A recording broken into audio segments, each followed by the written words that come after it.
Boker Tov, mes chers amis, nous allons poursuivre ce matin le deuxième chapitre de Shir HaShirim. Alors on a vu un petit peu au début de ce chapitre comment on fait le parallèle avec les fleurs.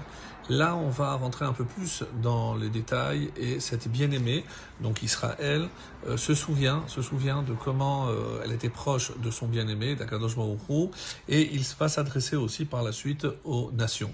Donc ça c'est un petit peu toute la suite de ce chapitre, et avec un terme récurrent, c'est cholat ahava, c'est malade d'amour. Autrement dit, c'est ce manque de proximité avec Akadosh Baruch Hu va rendre malade le peuple juif, puisqu'il est justement l'assemblée d'Israël est éloignée de son bien-aimé et elles se sont un petit peu délaissées. Alors sans plus tarder, donc on attaque le verset 4 d'Alet qui dit Heviani el bet hayayin vediglo alay ahava. Alors il m'a introduite, donc toujours le sens littéral, el bet hayayin, dans une maison de vin, vediglo alay ahava. Et diglo généralement c'est la bannière, donc un drapeau, vediglo alay ahava. Et ici on va dire que c'était un peu l'enseigne de cette maison de vin. Qu'est-ce que c'était? Et dont l'enseigne Alay, au-dessus de moi, Ahava, était amour. Donc cette maison, comment elle était appelée? La maison d'amour. Donc c'est ce qu'il va expliquer. C'est comme ça que on le comprend aussi avec le commentaire de Rashi. Il m'a amené dans la chambre des délices. Alors le vin, bien sûr, Nirnas Yayin Yotzeson, c'est une allusion au secret de la Torah. Donc où est-ce que Hachem m'a amené? C'est dans la chambre des délices de la Torah, les secrets les plus profonds de la Torah, et à regrouper donc ici, les diglos, où est-ce qu'on retrouve le dégel, c'est précisément lors de leur séjour dans le désert, comment ils se déplaçaient. On sait que chaque groupe de 3 avait une bannière particulière, et c'est à cela que ça fait allusion, d'après l'explication de Rashi, et donc c'est Hachem qui a regroupé mes campements autour de lui, par amour.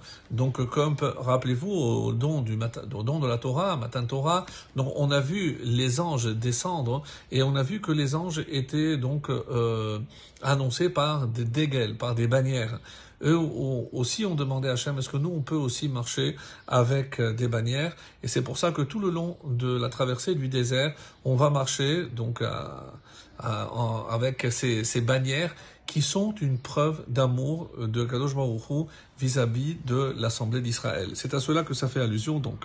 Donc, Bet Hayayin, c'est là où on a reçu toute la Torah, c'est le Sinaï. Vediglo et le Degel, donc les bannières, c'est la traversée du désert.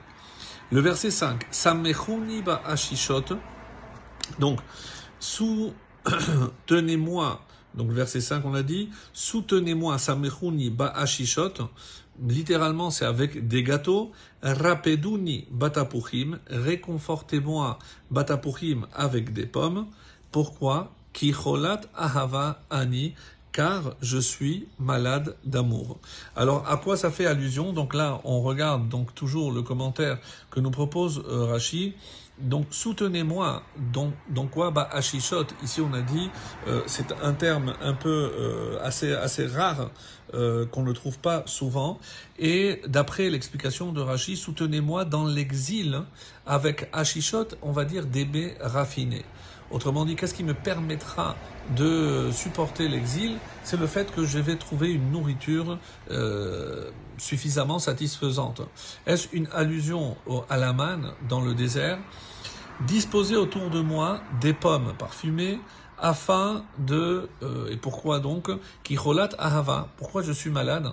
Donc on sait qu'une des grandes maladies du peuple juif, c'est son exil. Et c'est pour ça qu'il dit, pour me consoler de cette dispersion, la dispersion après les différents exils, après la destruction des 2 temples, donc le peuple juif a été dispersé aux 4 coins du monde, et c'est ça qui fait souffrir, et c'est cela en plus qui est cholat, qu'est-ce qui nous rend malade? Et c'est pour ça que, rappelez-vous, on a ce mois de Iyar, on dit Ani Hashem Rov Echa. Et de quelle maladie s'agit-il? On dit que c'est la maladie de l'exil. Et c'est pour cela que, malheureusement, tant que le Mashiach ne se révélera pas, eh ben, quelque part, donc, on a ce sentiment que on n'a pas encore compris l'importance de revenir au Bercail pour mettre fin à cet exil. Vav, le verset 6, Semolo tachat le roshi, vimino techabekeni.